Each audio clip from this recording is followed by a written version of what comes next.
The Supreme Court issued a decision there in the last few weeks to do with the question of suspending an employee pending an investigation. So suspending an employee pending an investigation is something that would happen quite frequently in the workplace, but it can go wrong, it can go badly wrong for both parties, quite frankly. The Supreme Court has delivered a judgment on the 10th of May 2023. The case is a case called O'Sullivan versus the HSE. The Supreme Court approved a test set out in an English case called Berganza versus BP Shipping. Bottom line is, the fundamental holding, as it were, from that particular case is that a decision maker's discretion to suspend, even with pay, pending an investigation, will be limited as a matter of necessary implication by concepts of honesty, good faith and genuineness, and the need for absence of arbitrariness, capriciousness, perversity and irrationality. The concern is that the discretion should not be abused. Fundamentally, that means that the employer can suspend an employee pending an investigation, but the decision to do so must be grounded in facts, must be grounded in evidence, must be fair, cannot be irrational or perverse.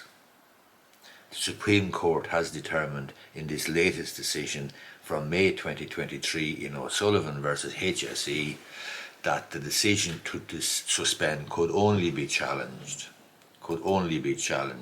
where no reasonable decision maker could have arrived at such a decision, that is, the decision to suspend the employee on pay pending an investigation. This would include situations where the decision maker had failed to take into account relevant matters or had taken into account irrelevant matters. The Supreme Court did emphasise the importance of fair procedures when arriving at a decision to suspend. It held that if an employer is considering suspending an employee, well then it should consider a number of things. 1. The decision to suspend must not be irrational or perverse and must be evidence-based and necessary.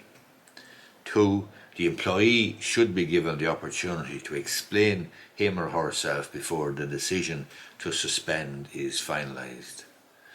And 3. There must be a legal basis for the proposal to suspend. This could be contained in the staff handbook, it could be contained in the contract of employment or in the disciplinary procedure in the workplace, but there must be some legal basis for arriving at the decision to suspend an employee. Even if an employee is suspended pending an investigation, and even if an employee is suspended on full pay, you might say, well, what's wrong with that? There's no harm done, no harm, no foul. But obviously, employees and colleagues talk. There's the supposition or the inference that there's no smoke without fire, and so on and so forth. So suspending an employee is a serious step. After the suspension, the investigator who's going to carry out the investigation should carry it out with all practicable speed. So the conclusion to draw from this confirmation or clarity from the Supreme Court in May 2023 is that the decision to suspend an employee pending an investigation can have serious consequences for the employee, even if the employee is later cleared of any wrongdoing. The decision, therefore, to suspend must be weighed up carefully and based on the alleged wrongdoing, misconduct or evidence. In other words, it cannot be arrived at frivolously or vexatiously or irrationally. The remedy open to an employee in a situation where the suspension is unfair or perverse or irrational or devoid of natural justice is to apply to the High Court for an injunction preventing the suspension.